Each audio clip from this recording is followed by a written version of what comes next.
Hi guys, it's Bethany, your crafty BFF, coming on today, and I am so excited to announce that I am going to be hosting for the very first time a swap.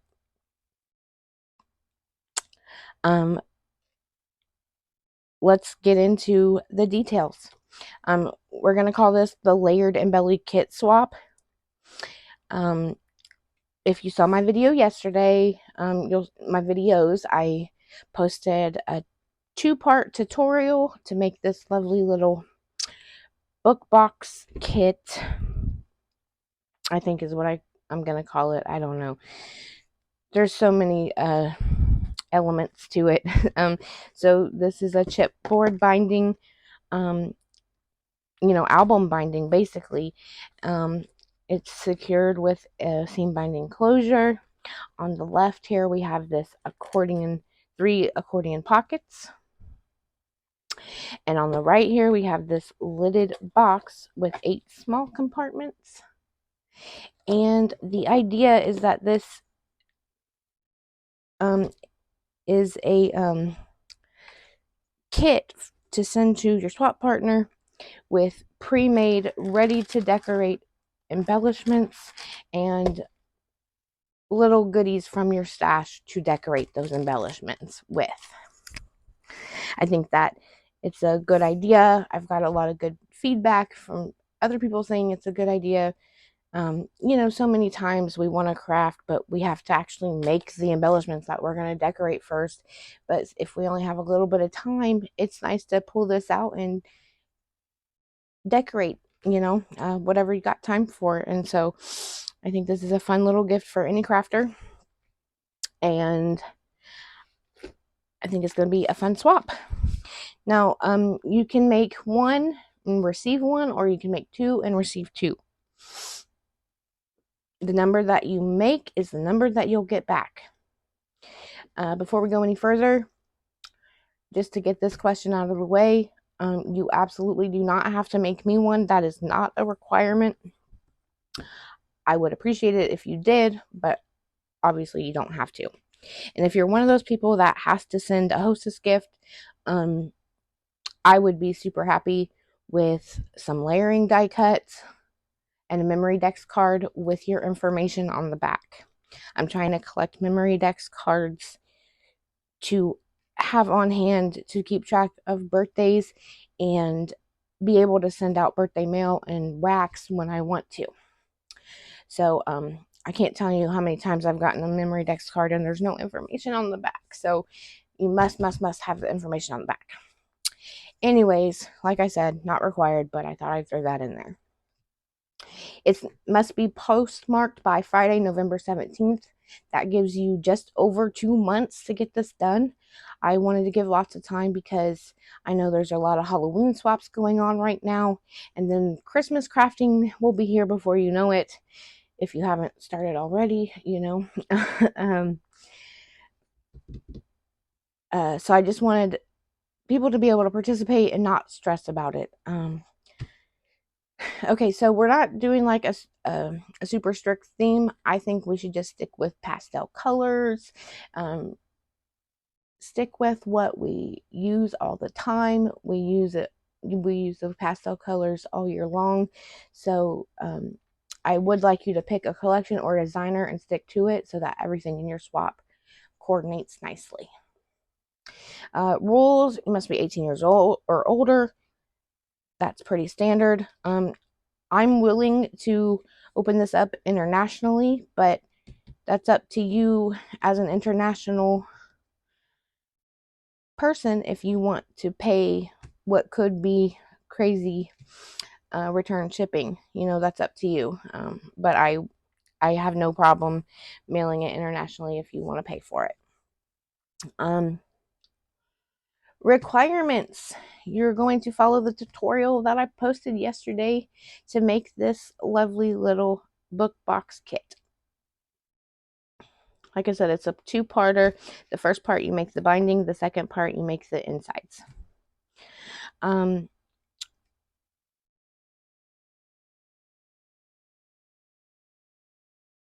you're going to make 2 sets of 4 embellishments. I'm going to say no bows and no flowers because they must be some kind of embellishment that can be layered up with different types of embellishments, if that makes sense. You know, you can't stack a bunch of stuff on top of a flower to decorate a flower. Like the flower is the decoration, you know. So so some classic examples would be rosettes, crepe paper rosettes, paper ruffles, tags, starburst shapes like stars, hearts, etc. Number 3, you're going to include 10 layering die cuts cut out in specialty paper like gold foil, glitter, shimmer paper, whatever you got. If you don't have layering die cuts, we can do some shape die cuts or sentiment die cuts, and I'll have some examples of those at the end of the video, just in case you don't know what I'm talking about. Number 4, a memory dex card with minimum 3 layers. And you must include your name, social media, birth date, and address so that your swap partner knows who this is coming from and can have your information on hand to send you birthday mail or a rack or something. I'm going to show you this memory dex card that I threw together last night. It looks really simple, but there are actually like 7 layers or something like that on here. So I actually die cut out front and back and 110-pound layer, and that's not, I didn't even include that in the layering. I just like to have a sturdy embellishment, you know what I'm saying? Okay, so we have the paper. The paper is 1 layer. We have this, I stitched on it. Some people consider that a layer. The mesh, the pink snow tool from Dollar Tree, that's a layer. This bubble die cut here, the leaves are 1 layer. The flower is popped up on foam, so that's another layer. And then we have this die cut and the sentiment. I think that's 7 or 8 layers right there. So it's not difficult to do. I have not filled out my information on the back, but I'm going to do that because that's the requirement. I'm just making sure you guys know. You know what I'm saying? Okay.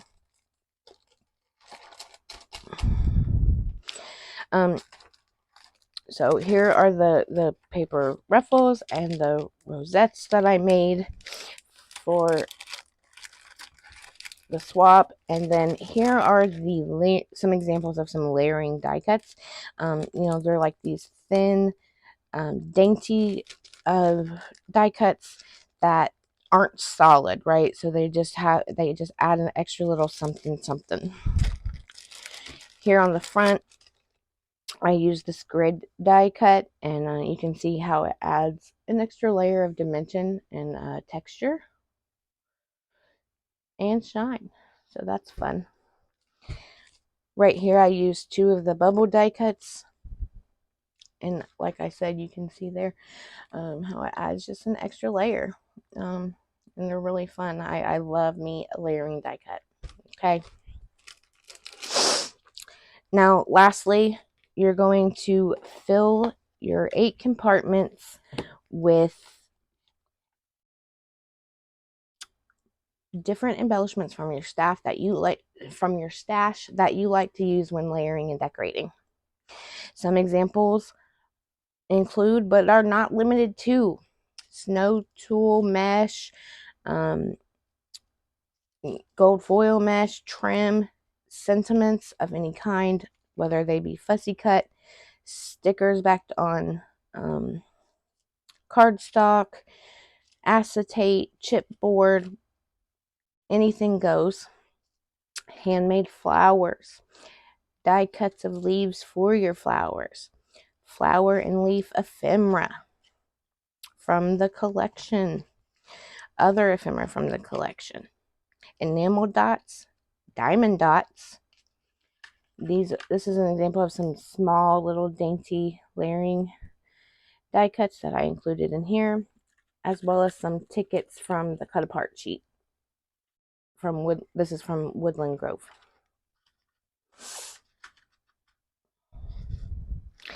Some other examples would be, small ephemeras, small puffy stickers, small chipboard stickers, wire wrapped beads, charms to dangle from the embellishments. I know people like to do that. So the sky is really the limit here. And yeah, okay, so that's pretty much what we're going for here. I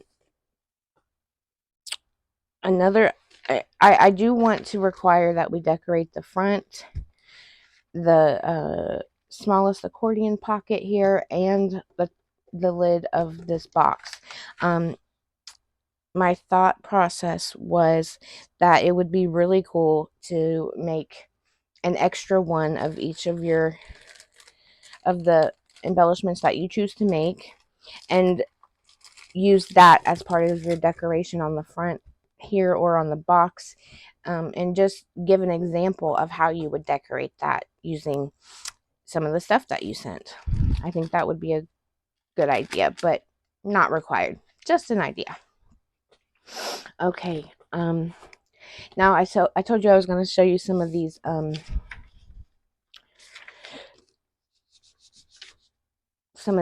dies that I pulled from my stash as examples of the different things I'm talking about. But before I put this paper away, I do want to add that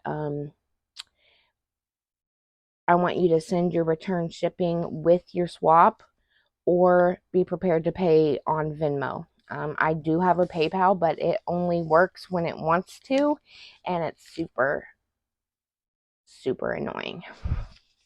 So, like I said, be prepared to send cash money with your swap, or pay me on Venmo. Okay, here's these dies that I'm talking about. Okay, so the first set of dies I pulled are examples of maybe some non-traditional embellishments that you I can't talk. Embellishments that you can assemble and send to your partner to decorate. This first one here, this folds up into a little envelope with a liner piece, and these are really fun to decorate, so that's a good idea. Here I have these ruffled doily dies. They can be decorated flat, or they can be folded over for bag toppers. So, that's a really good versatile one that you could send. I would probably go with the largest one, but that's just me. I pulled out some of my favorite tag dies. This is a scallop tag. This one has stitching on it. And this is just a regular old, old-fashioned tag.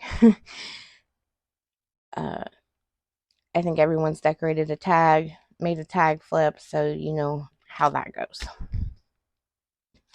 Shaped embellishments. So this is the Starburst die.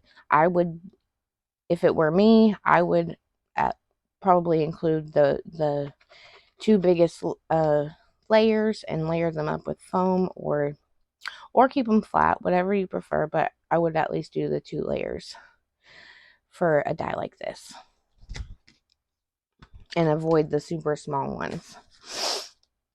This is a stitched frame die. It kind of looks like another version of a tag. You could use it as, but just an example of another shape that you can turn into an embellishment. This is a scalloped stitched frame set. I would probably use one of the, the third biggest or second biggest. Nothing too big, but nothing too small either. Probably cut out a layering piece for that to make it kind of look like a stamp. In fact, I did pull out this stamp die as well. This is a good embellishment to make as well. I would layer it up as well. And now you can do something as simple as, a circle, a coin embellishment. Like I said, with the Starburst, I would probably do at least 2 layers. Or if I was doing, like, you can do hearts or stars. You could do like 3 or 4 stars lined up and stitched together Those are cute embellishments. I've done those in the past. Excuse me, I'm going to take a drink real quick.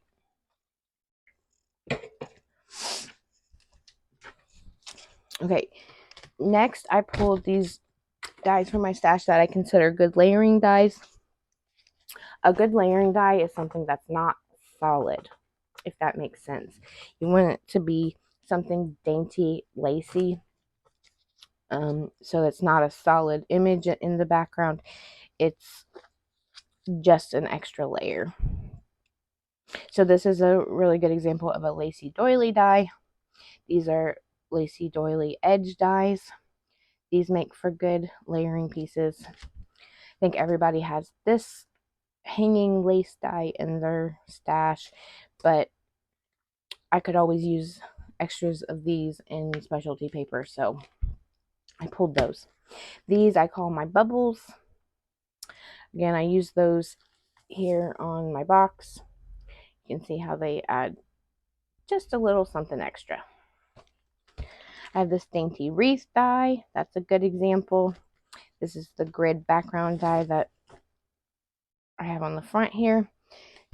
Now you can use this whole, or sometimes I cut it up to use on smaller embellishments. And lastly, for the layering dies, I have these dainty scribbly circles. They make for good layering pieces as well. If you don't have anything like that, my last suggestion would be something like these banner dies. Now these are just the frames of the banners, and they're real dainty, but I think that even a solid banner die would be a really fun layering piece as well. These tickets and stamps that are all that get cut out together in a strip, these are really fun for layering pieces. Even just regular stamps, regular ticket shapes are fun. Some of these smaller stamps, I would use these as layering pieces as well, because it gives it that extra texture. Lastly, I have these torn edge layer dies. I would probably stick with the smaller ones for including as a layering piece. But you know, it gives it, like I said, that extra texture and dimension. So that will do it for today, guys. Thank you so much for watching. I hope you can participate in this swap. It should be lots of fun. If you have any questions at all, leave them down in the comments, and I will get back to you. I hope I didn't miss anything. I had a lot to say, but thank you for watching and have a great day. Bye.